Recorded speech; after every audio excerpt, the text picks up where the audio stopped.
Hello and welcome to this video. Now in this video I'm going to show you how you can actually add forms to your website. Okay, so first and foremost, for those that want to collect that data, name, email, and maybe you'll have visitors on your website that may want to give you comments, all of that great stuff. How would you actually do this using ClickSitesAI? So first of all, let's return to the home dashboard so I can kind of show you how you'd actually go and set up some of these integrations. Now first and foremost, if I draw your attention here down to the left column, you will see something called integrations. Now here we have a number of different integrations you can actually add via an API key. Okay, so the API key is something you can obtain from the service providers. It just makes things a little bit easier.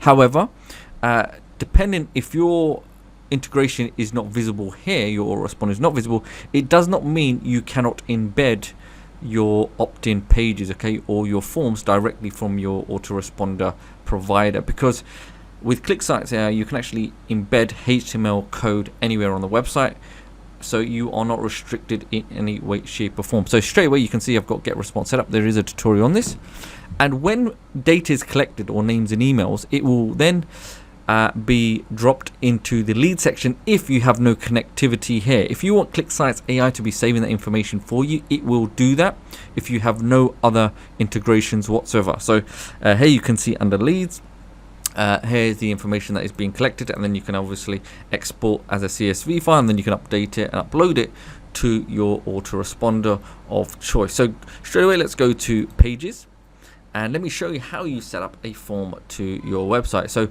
as I scroll down, let's find a site that we can go edit. We've got nice look, Colgate Optic White. Let's go ahead and select.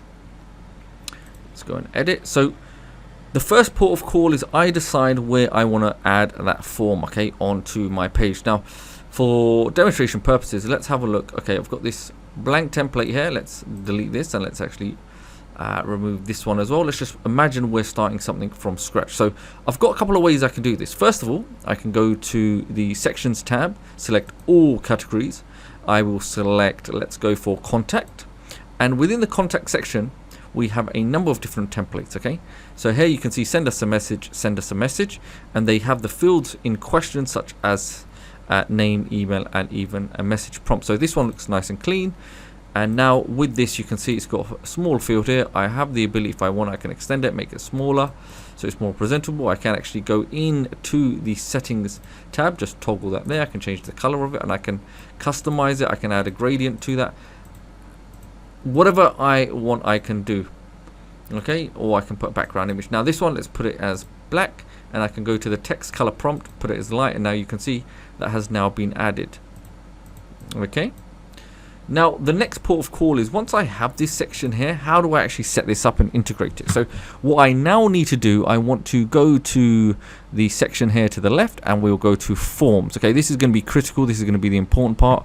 So if you want to use under form configuration inbuilt, that will connect what I showed you in the dashboard, the leads tab, where it will collect that data for you, the name, email, and all that great stuff. So then you can go export it as a CSV file. However, if you have one of those third-party integrations which I showed you, I'll simply select third party, and you can see it's opened up a new tab called autoresponder.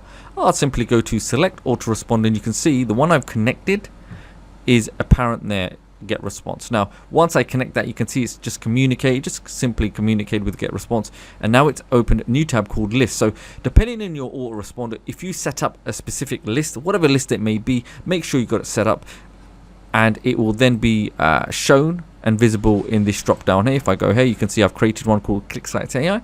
I simply select ClickSitesAI, and I can then designate what action do I want. What do I want to happen when somebody enters their name on email?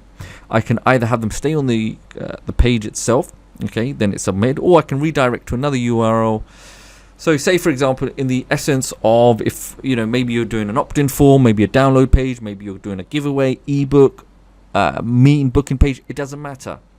You can then create another page within ClickSitesAI from a blank template canvas, a blank template that could be thank you, here's your download page, your thank you page, your scheduling meeting page, etc. That's where you would paste it. Okay, Now, if I simply select stay on the same page, let's keep it simple.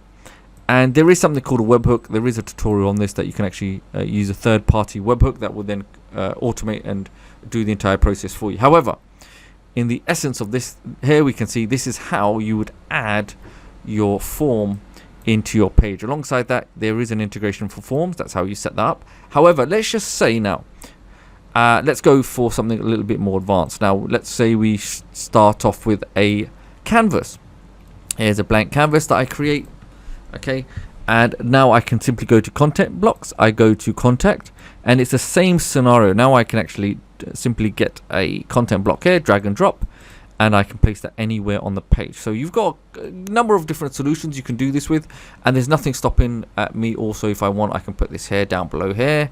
Let's just say I want to put a video somewhere, video to one side. Let's actually do that. Let's go for basic.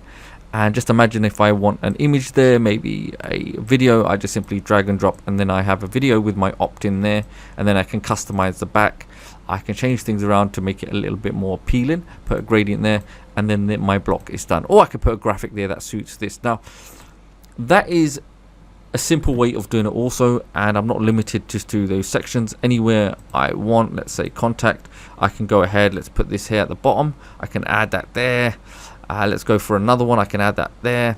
So you get the gist of it. Now, another method, if you have a third party provider, let's remove all of these ones that I've added.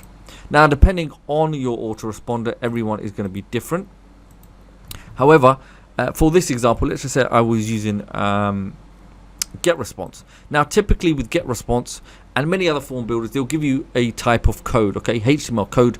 So if you create the form, a form or a pop-up, you can actually use that and directly insert that code into ClickSitesAI, and it will create the form for you. So this example, let's just go ahead and use forms and pop-ups. But generally, the principle is going to be the same of inserting the HTML code on your page where you need it. So here you can see, let's go ahead and create. I've got an option of doing a pop-up or an embed in a page. I'm just going to do this. And this is just demonstration purposes. Don't worry. Every service provider will be different, but it will be the same setup essentially when it comes to the code. So here you can see, let's go for grow email list. Keep this really simple so it cleans things up. Here's a really nice template here. Let's go for that one. So everything, just imagine you're using your own autoresponder. This is how you would do it. Let's just do this, sign up now. Okay, sign up now.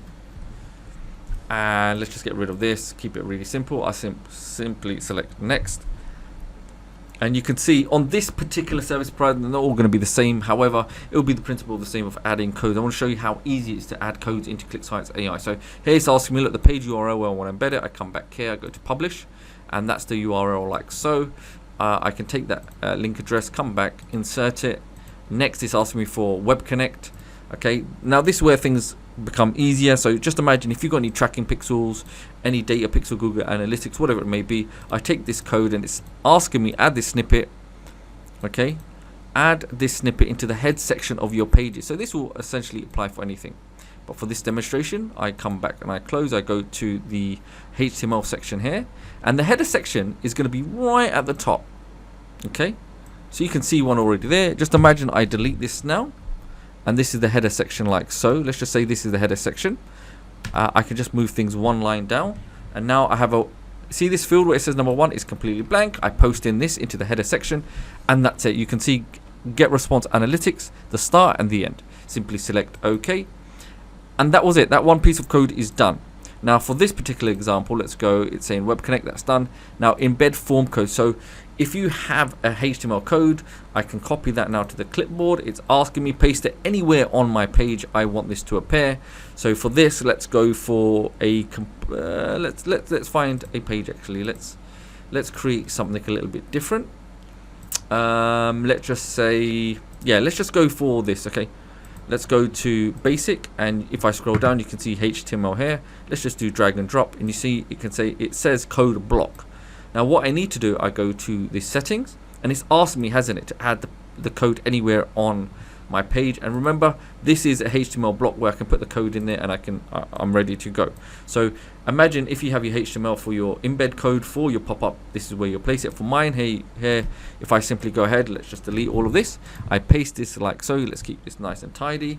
I insert and I select OK. Now it's gone blank. Now what do? I come back to my get response, save and publish, and it should be activated. So here you can see now embedded from publish, and it is ready to go. Now what I do, I simply come back to my form. I go to save. Let's make sure it's saved. Let's go to, once it's saved, then I go to publish, because now I want to view. So it's just important to make sure that you can actually see what you've done and is it available and connected. So as I scroll down, we're looking for the pop-up, and check this out. Look at this beautiful pop-up that I added. And remember this, depending on the pop-up of the code, you can see I've got a couple of versions there. You can actually paste this anywhere on your page. Okay, if you add different sections. So say for example now, if I wanted to go to, let's add a new section, photos, let's do it quite nicely. Yeah, I've got 2 sections there. Let's paste that here. You can see I've got 2 sections like so.